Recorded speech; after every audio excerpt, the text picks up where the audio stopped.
Om Namo Bhagavate Vasudevaya. Om Namo Bhagavate Vasudevaya. Narayanam Namaskritya Naram Cha Narottamam Devim Saraswatim Vyasam Tato Jayamudire Nashtivrayeshu Bhadreshu Nityam Bhagavata Sevaya Bhagavati Uttam Shloke Bhaktir Bhavati Nashtiki. So continuing with the discussion on Srimad Bhagavatam, Canto 4, Chapter 8, Dhruv Maharaj leaves home for the forest. Text number 78 onwards. So Maitreya Muni is describing the austerities of Dhruv Maharaj. Adharam mahadadinam pradhan purusheshwaram brahmdharya manasya treyo lokascha kampire.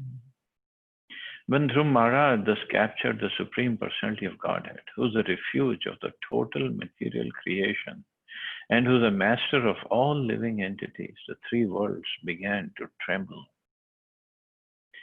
In this verse, the particular word Brahma is very significant. Brahman refers to one who not only is the greatest but has a potency to expand to an unlimited extent.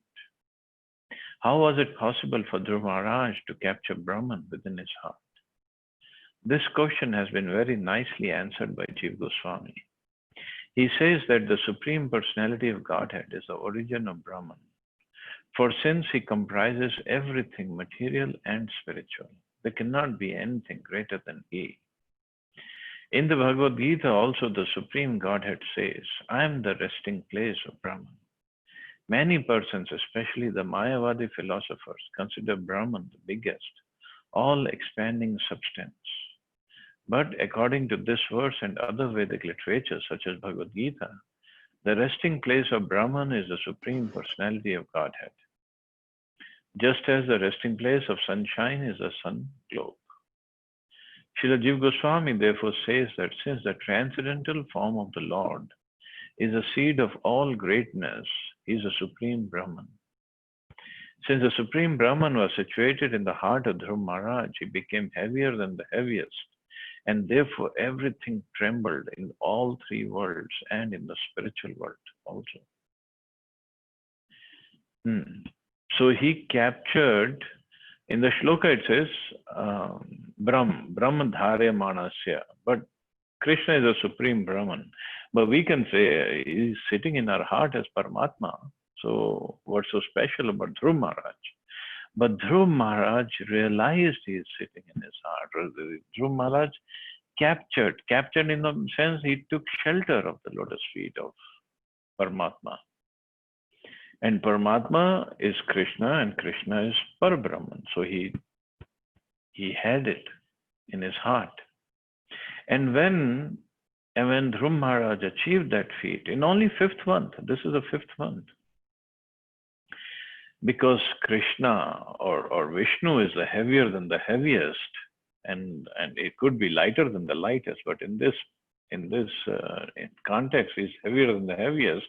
And when Dhruv Maharaj, he was standing on one leg, in the previous verses it is mentioned. So with one foot, he was pressing the earth.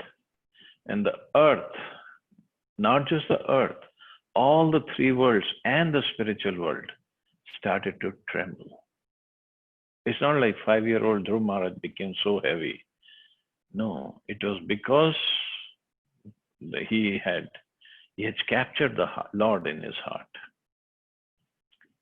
And now now his glories will be seen all over. The Mahat Tattva, or the sum total of the material creation, is to be understood to be the ultimate end of all universes, including all the living entities therein. Brahman is a resort of Mahat Tattva, which includes all material and spiritual entities. It is described in this connection that the Supreme Brahman, the personality of Godhead, is a master of both Pradhan and Purusha. Pradhan means subtle matters such as ether. Purusha means a spiritual spark, living entities who are entangled in that subtle material existence. These may also be described as Paraprakriti and Aparaprakriti as stated in Bhagavad Gita.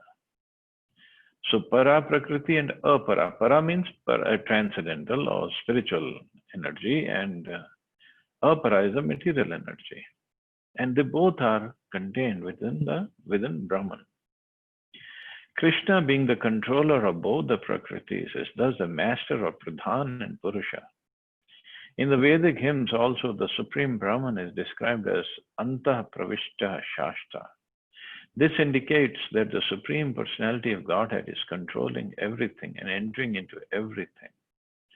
The Brahm Samhita further confirms this, Andantarasta Parmanu Chayantarastam. He has entered not only the universes, but even the atom. In Bhagavad Gita, Krishna also says, Vishthabhyam idam Krishnam. The Supreme Personality of Godhead controls everything by entering into everything.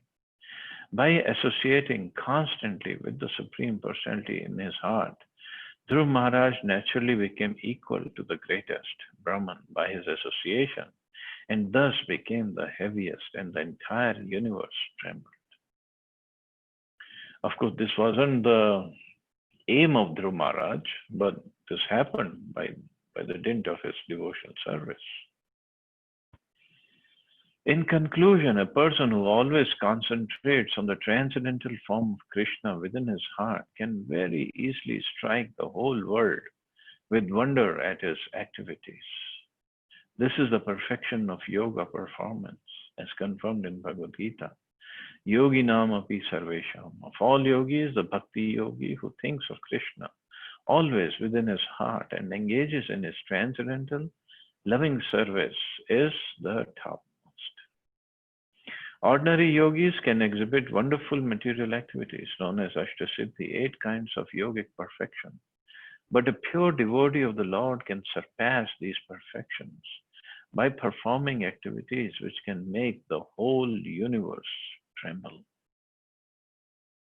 And this is the glory of Dhruv Maharaj, 5-year-old boy, and when he captured the Supreme Lord within his heart, the whole universe began to tremble. Yadek padin sa parthiv varbhakas tastho tad angusht nipidita mahi nanam tatra dharm abhendra dhisthita tariv savye tartah pade pade. As Dhruv Maharaj, the king's son, kept himself steadily standing on one leg, the pressure of his big toe pushed down half the earth, just as an elephant being carried on a boat rocks the boat left and right with his every step. See the power of Krishna consciousness and the power of yoga, connection with the Supreme. The most significant expression in this verse is Partha Virabhakta, son of the king. Bhaka. Partha Virabhaka, son of the king. When Dhruv Maharaj was at home, although he was a king's son, he was prevented from getting on the lap of his father. But when he became advanced in self-realization or devotional service, by the pressure of his toe, he could push down the whole earth. That is the difference between ordinary consciousness and Krishna consciousness. In ordinary consciousness, a king's son may be refused something even by his father. But when the same person becomes fully Krishna conscious within his heart, he can push down the earth with the pressure of his toe. Of course, we don't want to become Krishna conscious to push down the earth with the pressure of our toe or with our body or anything. We don't want to disturb Mother Earth. But this is a side effect of what can happen. So many things can happen when we become devotees. One cannot argue how is it that Dhruv Maharaj, who was prevented from getting up on the lap of his father, could press down the whole earth. This argument is not very much appreciated by the learned, for it's an example of Nagna Matrika logic. So Nagna Matrika logic means By this logic, one would think that because his mother in her childhood was naked, she should remain naked even when she is grown up. So people sometimes they, like Prabhupada said, they're making this comment, oh, he was just a little boy, was prevented from getting on the lap of his father. How he can press down the whole earth with the tip of his toe. But it is possible by the austerities he performed and by the self-realization he achieved. And Prabhupada said, this is Nagna Matra Kanyaya. It's like someone, because when kids are little, babies are little, they just roam around the house naked, whether it's a boy or a girl. So just because our mother, when she was little baby, she roamed around naked, doesn't mean when she grows up, she has to roam around naked. Now she is realized person. So the things change according to our consciousness. The stepmother of Dhruv Maharaj might have been thinking in a similar way. Since she had refused to allow him to get up on the lap of his father, how could Dhruv perform such wonderful activities as pressing down the whole earth? She must have been very surprised when she learned that Dhruv Maharaj, by concentrating constantly on the Supreme Personality of God within his heart, could press down the entire earth like an elephant who presses down the boat on which it is loaded. So everything is possible by the grace of the Lord. There's nothing impossible for the devotees because they're completely protected by the Lord and they've been bestowed mercy of the Lord. And for Lord, it's not at all difficult to press down the earth or press down the whole universe and to toss up the whole universe like a ball. For him, it's nothing. Tasminnabi dhyayati vishvam atmano dvaram nirudhya sumannanya dhiya loka niruchhavasa nipidita bhrisham saloka pahala sharanam yayur harim. When Dhruv Maharaj became practically one in heaviness with Lord Vishnu, the total consciousness, due to his fully concentrating and closing all the holes of his body, the total universe breathing became choked up, and all the great demigods and all the planetary systems felt suffocated and thus took shelter of the Supreme Personality of Godhead. So another wonderful thing happened. So as we know, Dhruv Maharaj, in the end, he wasn't even breathing. Earlier, he was breathing every 12th day. And then 5th month, he wasn't even breathing. And since he wasn't breathing, he closed all the holes of his body. And he had captured Krishna within himself. So the total universe breathing became choked up. Even the demigods, they took shelter of the Supreme Personality of Godhead and they were suffocated. When hundreds of persons are sitting in an airplane, although they remain individual units, they each share in the total force of the airplane, which runs at thousands of miles per hour.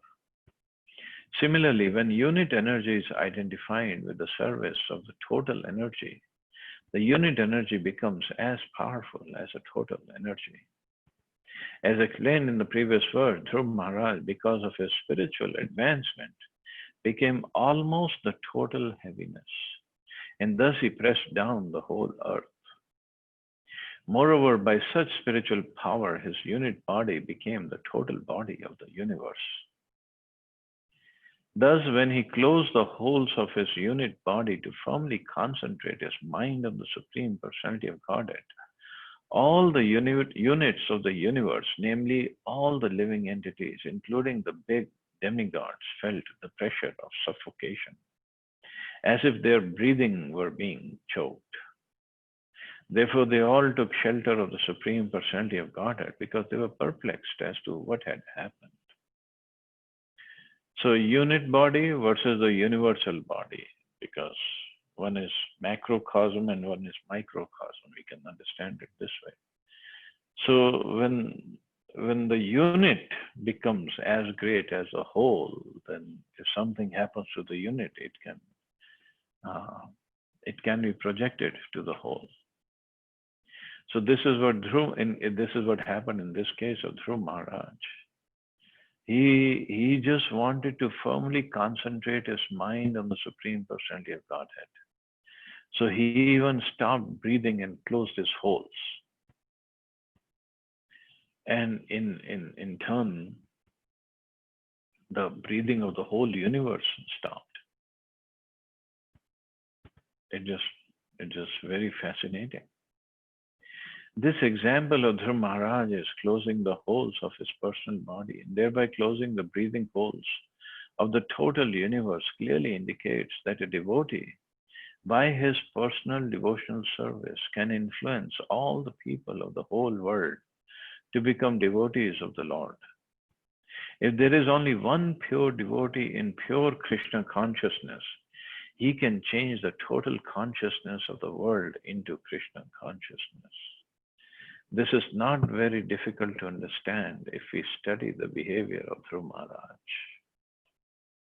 So Prabhupada finally summarizes it in this way that if one person becomes pure devotee, he can make the whole world, he can turn the whole world into devotees.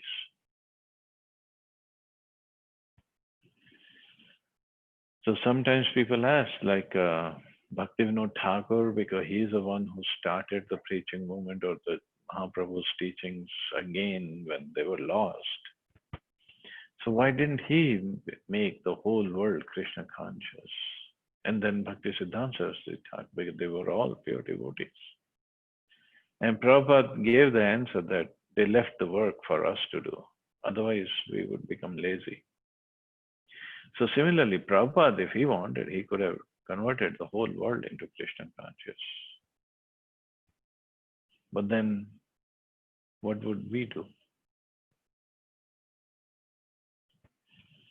Even today, we are living off of, or we are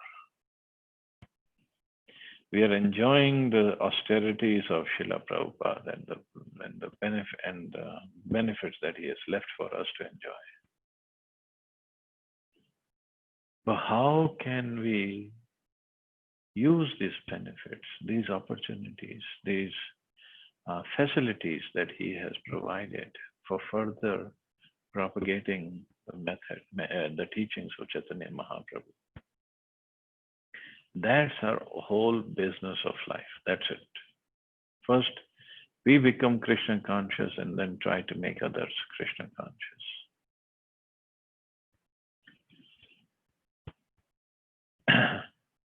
So if there is only one pure devotee in pure Krishna consciousness, he can change the total consciousness of the world into Krishna consciousness. Text 81. Deva uchu navam vidamo bhagwan pranarodham characharasya akhil sattva dhamnaha videhi tanno vrijinnad vimoksham prapta vayam tvam sharanam sharanyam. So that's another beauty of the demigods. They didn't try to figure out how our breathing has stopped. They didn't try to go and disturb Dhruv Maharaj's tapasya. They just took shelter of the Supreme Lord, that you please fix it. The demigod said, Dear Lord, you're the refuge of all moving and non-moving living entities. We feel all living entities to be suffocating. The breathing process is choked up. We have never experienced such a thing. Since you're the ultimate shelter of all surrendered souls, we have therefore approached you. Kindly save us from this danger. Dhruv Maharaj's influence attained by executing devotional service unto the Lord was felt even by the demigods, who had never before experienced such a situation. Because of Dhruv Maharaj's controlling his breathing, the entire universe breathing process was choked up. It is by the will of the Supreme Personality of Godhead that material entities cannot breathe, whereas spiritual entities are able to breathe. Material entities are products of the Lord's external energy, whereas spiritual entities are products of the Lord's internal energy. The demigods approach the Supreme Personality of Godhead, who's a controller of both kinds of entities. In order to know why the breathing was choked, the Supreme Lord is absent. In order to know why the breathing was choked, the Supreme Lord is the ultimate goal for the solution to all problems within this material world. In the spiritual world, there are no problems, but the material world is always problematic. Since the Supreme Personality of Godhead is a master of both the material and spiritual worlds, it is better to approach him in all problematic situations. Those who are devotees, they will therefore have no problems in the material world because they always approach the Supreme Lord. They take shelter of him. And once they take shelter of him, no problems can touch them. Vishwam Purna Sukhayate. Devotees are free from all problems because they are fully surrendered unto the Supreme Personality of Godhead. For a devotee, everything in the world is very pleasing because he knows how to use everything in the transcendental, loving service of the Lord. So the demigods, they all approached Kshirodaksha Vishnu, Lord Vishnu, that our breathing has choked up. What is happening? Who has done that? Please save us. And Prabhupada takes the purport a little further. In the material world, there are always problems. So the devotees, whether we are neophyte or whether we are in the beginning stages, very much in the beginning stages, or whether we are advanced, we should all take shelter of the Supreme Lord. That's all we have to do. Of course, at the same time, we have to perform our devotional service and try best to serve everybody who's in the problematic situation. But in our hearts, we have to take shelter of the Lord. So even in this coronavirus problem, yes, we have to do everything that we can, social distancing, mask, hand sanitization, and whatever we have to do, we should do. But in the end, we have to surrender unto the Lord. Only He can save us from this problem. He might save us through some vaccine, through somebody. That's His way of doing whatever He wants to do. But we have to take shelter. And He creates these problems actually for us to be able to take shelter, to be able to test our devotion service, how surrendered we are. Demigods, look at the demigods. They're all very, very powerful beings. They're not ordinary people like us. Still, they went right ahead and took shelter of the Supreme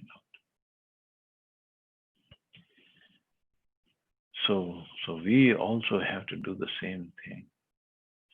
Problems are always there in the material world. They always will be there. Padam padam yat vipadam natesham. Only thing we have to do is understand that material solutions is not the real way out of these material problems. We have to transcend these problems.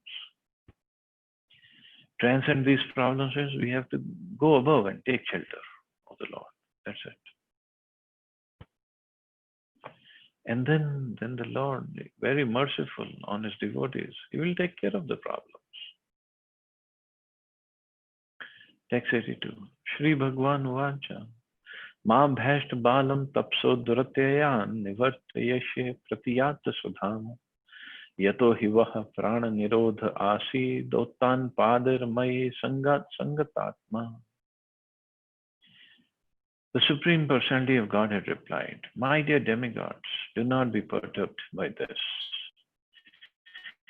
It is due to the severe austerity and full determination of the son of King Uttanpad, who is now fully absorbed in thought of me.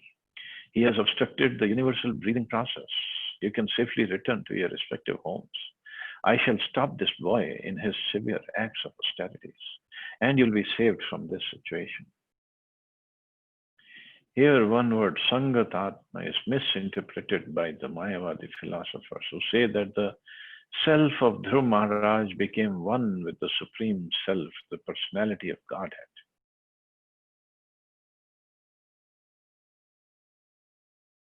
So self of Dhruv Maharaj became one. This is what Mayavadi philosophers say. Mayavadi philosophers want to prove by this word that the super soul and the individual soul become one, united in this way, and that after such unification, the individual soul has no separate existence. But here it is clearly said by the Supreme Lord that Dhruv Maharaj was so absorbed in meditation on the thought of the Supreme Personality of Godhead that he himself, the universal consciousness, was attracted to Dhruv. In order to please the demigods, he wanted to go himself to Dhruv Maharaj to stop him from this severe austerity. The Mayavadi philosopher's conclusion that the super soul and the individual soul become united is not supported by this statement. Rather, the super soul, the personality of Godhead, wanted to stop Dhruv Maharaj from this severe austerity. So the super soul and the individual soul, they always remain individual. They're not going to merge into each other. So, but the Mayavadi philosophers or the speakers, when they speak, it just sounds so fascinating. Just like if you've heard of this speaker named Jaya Rao, she's from Mumbai, and she is Mayavadi speaker and speak. And either I just read one of her statements. She said, "You have to merge the individual consciousness into universal consciousness, and then you will be relieved of all problems." First of all, how do you merge individual consciousness into universal consciousness? That she won't answer because she herself doesn't know. It's clearly said in Bhagavad Gita, individuality of the spirit soul doesn't go away. It always remains individual. So how do you merge it? We don't know. And how do you experience the pleasure if you have already merged? You have lost your identity. According to them, you lose your identity. Then how do you feel pleasure? Pleasure can only be felt when you are individual, when you are a person, when you separate from everything. Then you can feel pain or pleasure. But they just speak so, used all these wonderful words to confuse the whole audience, and the audience doesn't understand anything. And when they don't understand anything, they think it must be very hi-fi philosophy. That's why we can't understand. We are so low. And Prabhupada explains so nicely, clearly, for everybody to understand and practice. But people still throng to that J.R. Rao's lectures and get nothing out of it, basically. What they finally come down to is, okay, you do meditation, and then you merge the individual consciousness into the universal consciousness.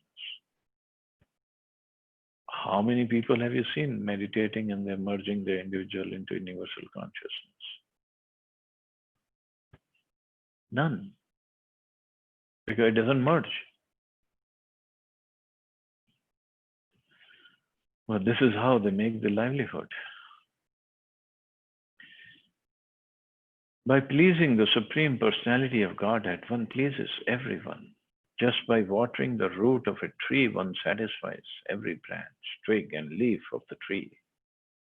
If one can attract the Supreme Personality of Godhead, one naturally attracts the whole universe, because Krishna is the supreme cause of this universe.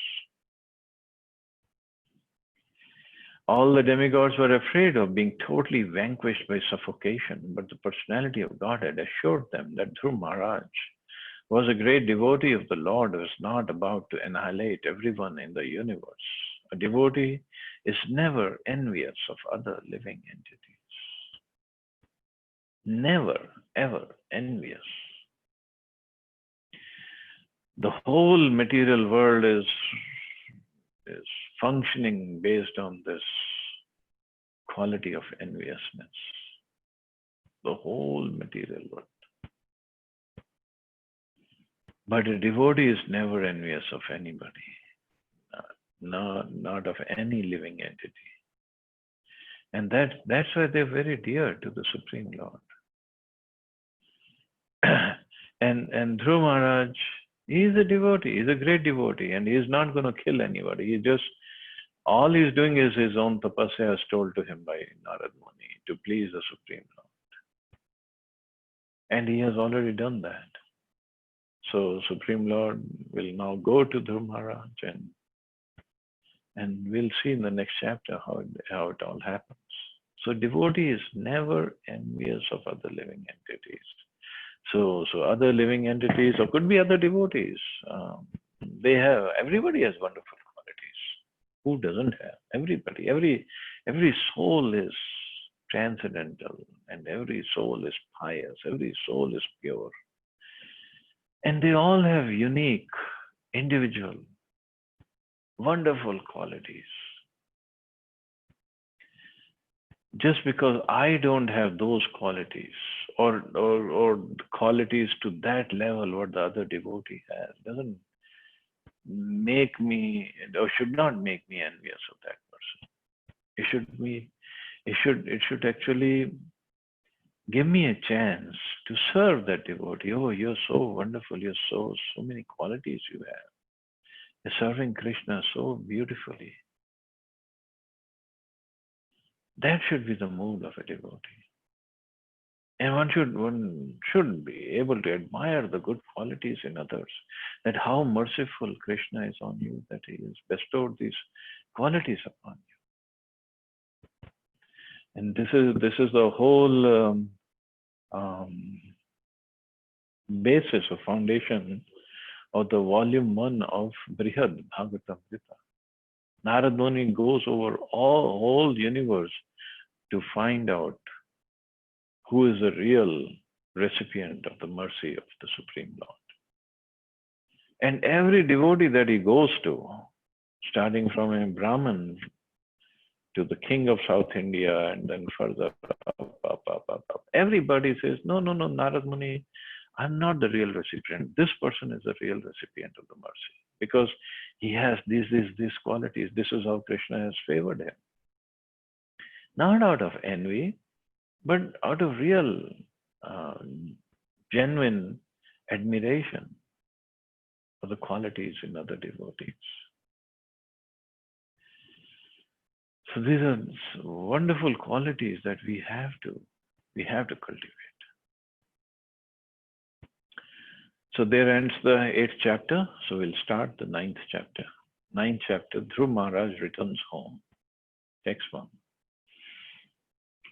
Maitreya Vacha Taevam Utsannabhya Urukrame Kritavanama Prayustrivishtapam Sahasra Shirshapi Tato Garutmata Madhor Vanam Bhrityadi Drikshya Gataha. The great sage Maitreya told Vidura, when the demigods were thus reassured by the personality of Godhead, they were freed from all fears, and after offering their obeisances, they returned to their heavenly planets. Then the Lord, who is non-different from the Sahasra Shirsha incarnation, got on the back of Garuda, who carried him to Madhuvan forest to see his servant Dhruva. The word Sahasra Shirsha refers to the personality of Godhead known as Garbhodaksha Vishnu. Although the Lord appeared as Kshirodaksha Vishnu, he has been described here as Sahasra Shirsha Vishnu because he is non-different from Garbhodaksha Vishnu. According to Srila Sanatana Goswami in this Bhagavatamrita, the Sahasra Shirsha personality of Godhead who appeared at that time was the incarnation known as Prishni Garbha. He created the planet known as Dhruv Loka for the habitation of Dhruv Maharaj. So, regardless whether it was Prishni Garbha, Sahasra Shirsha, Kshirodaksha Vishnu, Garbhodaksha Vishnu, they all, in a way, they all are same. So, Lord Vishnu appeared at the place. On Garuda, he went at once to Madhuvan. Sarvedhya yoga vipakativrya rit padma koshe sfuritam tadit prabham tirohitam sahasya vopolakshya Bahistitam tadavastham dadarsha. The form of the Lord, which was brilliant like lightning, and in which Dhruv Maharaj, in his mature yogic process, was fully absorbed in meditation, all of a sudden disappeared. The Dhruva was perturbed, and his meditation broke. But as soon as he opened his eyes, he saw the Supreme Personality of Godhead present, personally present, just as he had been seeing the Lord in his heart. So far, Dhruv Maharaj was meditating on the Lord in his heart, the Paramatma feature. But all of a sudden, Paramatma feature just disappeared from within his vision, within his heart, from within his meditation. So Dhruv Maharaj got disturbed. What does this happen? What did I do? And he opened his eyes and he saw the Lord standing right in front of him. Because of his mature position in yogic meditation, Dhruv Maharaj was constantly observing the form of the personality of Godhead within his heart. But all of a sudden, when the Supreme Personality disappeared from his heart, he thought that he had lost him. Dhruv Maharaj was perturbed. But upon opening the eyes, he breaking his meditation, he saw the same form of the Lord before him. In the Brahma Samhita, it is said, Premanjana Charita Bhakti Vilochanena. A saintly person who has developed love of Godhead by devotional service always sees the Lord's transcendental form of Shyam Sundar.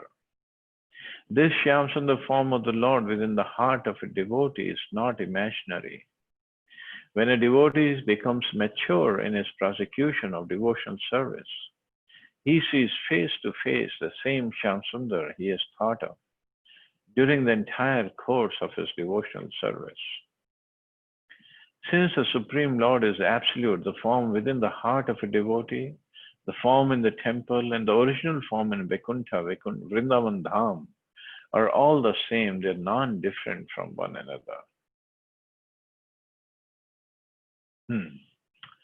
When a devotee becomes mature in his prosecution of devotional service, he sees face to face the same Shyam Sundar he has thought of during the entire course of his devotional service.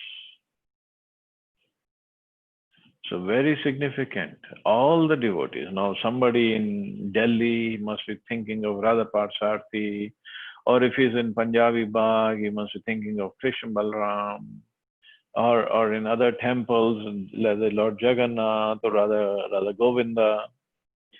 Now we get out of Delhi, go to Vrindavan, so Radha Shyam Sundar, and go to Mumbai, it's Radha Ras Bihari. Go to Mayapur, Radha Madhav, and other temples have other deities. So then the question is, which one is original? Which one is the correct one? So they all are original. They all are non-different from one another. And when the devotee, he becomes mature, he sees the same form that he had been worshipping throughout his life. That's the mercy of the Lord. Because the devotee has a special relationship with that form. So those are from Vrindavan, from ISKCON Vrindavan, if they are worshipping Radha Shyam Sundar, they will not get attached to Radha Parthasarathi of Delhi. No way. So the Lord appeared in the very same form the devotee has thought of during the entire course of his devotional service. That's the beauty of the Bhakti Yoga process. It's not just that the Lord is personal. He is really personal. Personal means my personal deity. He's a person, and his personal relation, he has personal relationship with the devotee in the form that he likes or that he has worshipped throughout his life.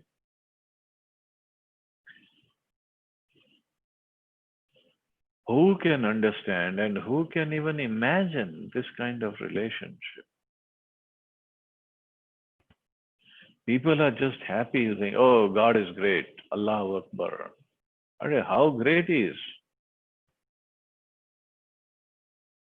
This is His greatness.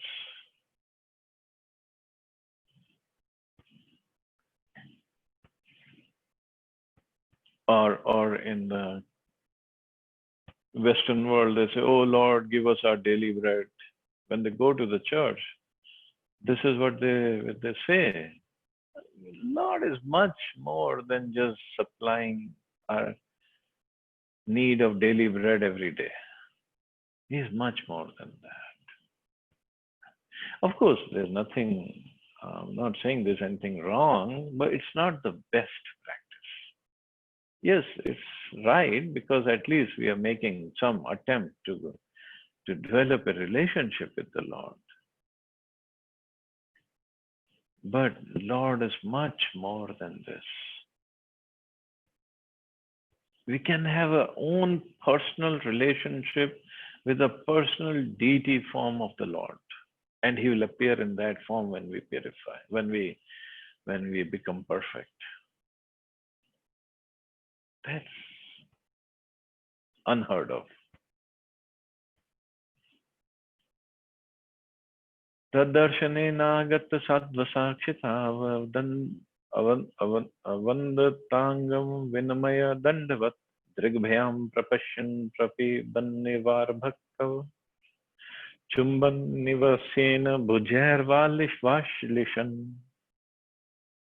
When Dhruv Maharaj saw his Lord just in front of him, he was greatly agitated and offered him obeisances and respect. He fell flat before him like a rod and became absorbed in love of Godhead. Dhruv Maharaj in ecstasy looked upon the Lord as if he were drinking the Lord with his eyes, kissing the lotus feet of the Lord with his mouth, and embracing the Lord with his arms. So this is a reaction of Dhruv Maharaj when he saw the Lord. He was meditating upon the Lord, and all of a sudden, Lord disappeared from within his heart. And when he opened the eyes, the Lord was right there in front of him. We cannot even imagine the feelings that he must have gone through. Naturally, when Dhruv Maharaj personally saw the Supreme Personality of Godhead face to face, he was very much agitated in awe and respect, and it appeared as if he were drinking the entire body of the Lord with his eyes. The devotee's love for the Supreme Personality of Godhead is so intense that he wants to kiss the lotus feet of the Lord constantly, and he wants to touch the tips of the toes of the Lord and constantly embrace his lotus feet. All these features of Dhruv Maharaj's bodily expression indicate that upon seeing the Lord face to face, he developed the 8 kinds of transcendental ecstasy in his body. So, Ashta Sattvic Vikar, he developed within his body. And he said, this is what will happen. I mean, even materially, if we love somebody and all of a sudden he appears in our front, how thrilled we are, how ecstatic we would be. We would be crying and we won't want to touch him or her or hug her and kiss her or do whatever. Now think of the relationship between a devotee and the Supreme Lord, which is not even compared to relationship of any two materialistic people. So when that happens, when the devotee sees the Lord right in front of him,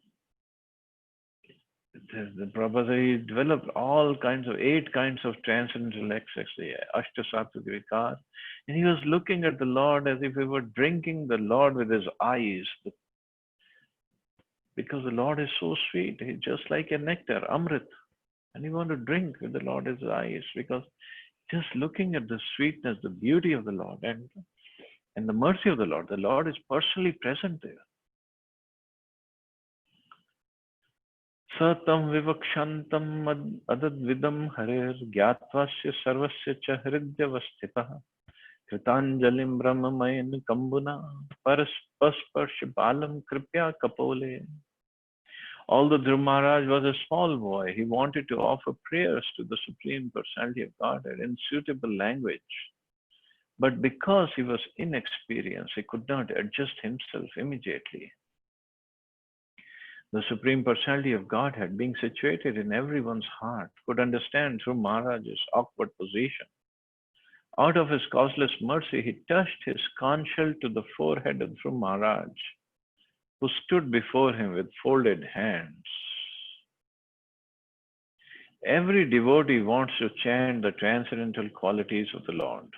Devotees are always interested in hearing about the Lord's transcendental qualities, and they're always eager to glorify these qualities, but sometimes they feel inconvenienced by humbleness. The personality of Godhead being situated in everyone's heart specifically gives a devotee intelligence to describe him. It is therefore understood that when a devotee writes or speaks about the Supreme Personality of Godhead, his words are dictated by the Lord from within. This is confirmed in Bhagavad Gita, 10th chapter. To those who constantly engage in the transcendental, loving service of the Lord from within dictates what to do next in order to serve him. When Dhruv Maharaj felt hesitant, not knowing how to describe the Lord for want of sufficient experience, the Lord, out of his causeless mercy, touched his conch shell to Dhruva's forehead, and he was transcendently inspired. This transcendental inspiration is called Brahmamaya, because when one is thus inspired, the sound he produces exactly corresponds to the sound vibration of the Vedas. This is not the ordinary sound vibration of this material world. Therefore, the sound vibration of the Hare Krishna mantra, although presented in the ordinary alphabet, should not be taken as mundane or material. So now Dhruv Maharaj, he saw the Supreme Lord right in front of him, beautiful Lord, and he was a little boy, 5-year-old boy. So he didn't have experience in speaking, in glorifying the Lord, in properly praying to the Lord. But he wanted to. And he had achieved the perfection. So the Supreme Lord, by his mercy, what he did, he touched Dhruv Maharaj's forehead with his conch shell. Conch shell means giving mercy. So conch shell and lotus are for mercy, and the club and Sudarshana is for the demons. Of course, that's also mercy, but that's for punishing them.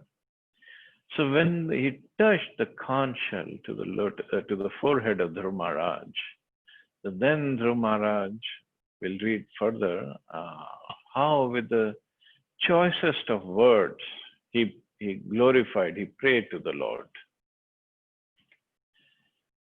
So similarly, I know devotees sometimes they feel either they are humble or they have no qualification to preach, to speak about the Lord. Oh, I don't remember anything. How can I speak? I don't know anything. How can I speak about the Lord? I'm so unqualified. I'm so fallen.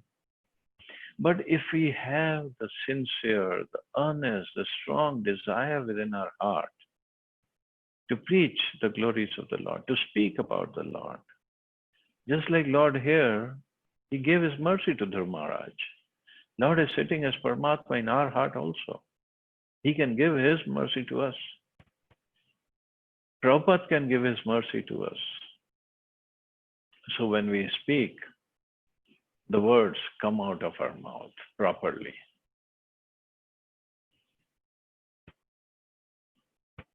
And it's the experience of, I would say, every devotee, every speaker, that many times, many times, words come out of our mouth like facts, which we haven't even studied anywhere. But when we are later studying Bhagavatam or any other book, then we come across that passage. Oh, this is here. It just somehow came out of my mouth the other day. Because Krishna, as Paramatma, is guiding from within. Prabhupada is guiding from within. The mercy is flowing. All we have to do is try, start, try to preach. That's all. Shyness or any hesitation we have, they'll all go away. Krishna can make anything possible. Dhruva Maharaj just pushed down his little toe and the whole world trembled. Whole universe trembled. Of course, we don't want to we don't want to do any such thing to the universe. All we want to do is preach. So Krishna will make all the arrangements. Do not worry. Do not be hesitant. Do not have any doubts about Krishna. All we have to do is just pray to Prabhupada, pray to Krishna, and preach. That's all. And Krishna, when he sees the sincerity, the determination of his devotee, and then we also have to develop these qualities that he always talks about in Bhagavad Gita and different places. And then Krishna gives us mercy, and then we can preach. So there's another reason Krishna does that. So we understand our position also. It's not by my intelligence or by my studying of scriptures that I am being able to preach. It's only by mercy of Krishna that I am being able to preach. That's why Prabhupada always quoted this verse from Chaitanya Charitamrita, Krishna Shakti Vina Nahi Tara Pravartan. Without the mercy, without the strength of Krishna, one cannot preach and one cannot transform the hearts of others. It's only by his mercy this can happen. So all we have to do is become an instrument, just like Arjun became an instrument in the hands of Krishna. We have to become an instrument in the hands of Krishna, in the hands of Prabhupada, and just try to preach. And they will do the transformation of the heart. That's their prerogative. That's their jurisdiction. So all we have to do is preach. That's all. So wonderful story going on. I don't want to stop here, but running out of time. So we'll stop here and see anybody has any questions or comments.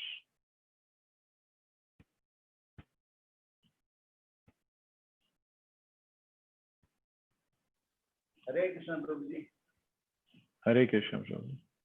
It is such a wonderful class going on. I also thought that we should not stop here. So you can go on if you want. No, it's getting late here also. Okay. Another one question I had, you said that for daily form we are very attached to, that is what we will see when we go back to spiritual world. The same form we will worship God. But we are attached not only to the form, we like different forms. So which means there will be different forms there. I missed part of your question. Okay. I said you are saying in the course of the lecture that we will go to the spiritual world and we will see the form of Krishna that we have been worshipping or we are most attached to. But when we are attached to one particular form, but we are attached to many different forms like Gauranitai and Radha Krishna and other forms of Lord also. So does that mean that we are not qualified to go and serve the Lord in the spiritual world? So generally what it happens, of course we are attached to many deities, but it's just one deity who catches our attention or our sincere admiration. And then it's, and if they're like God Nitai also, Radha Krishna, Jagannath, then of course when we go to the spiritual world, we'll have the mercy of all of them, association of all of them at different times.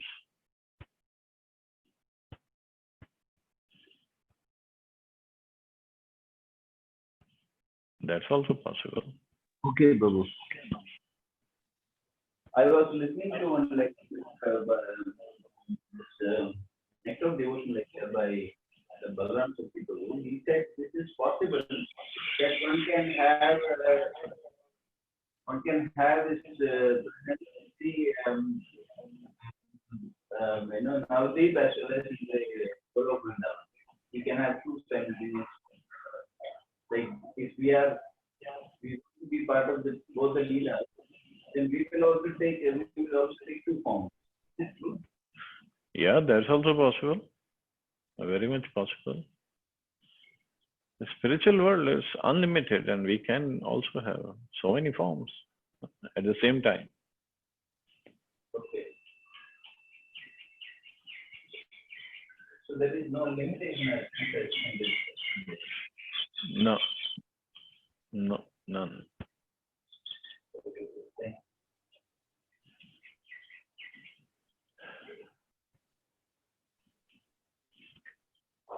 Okay, so I guess we can stop here. You all have a wonderful and safe day, and happy Mahashivratri to all of you. Hare Krishna. Jai Shri Prabhupada. Hare Krishna, Prabhu. Hare Krishna. Thank you.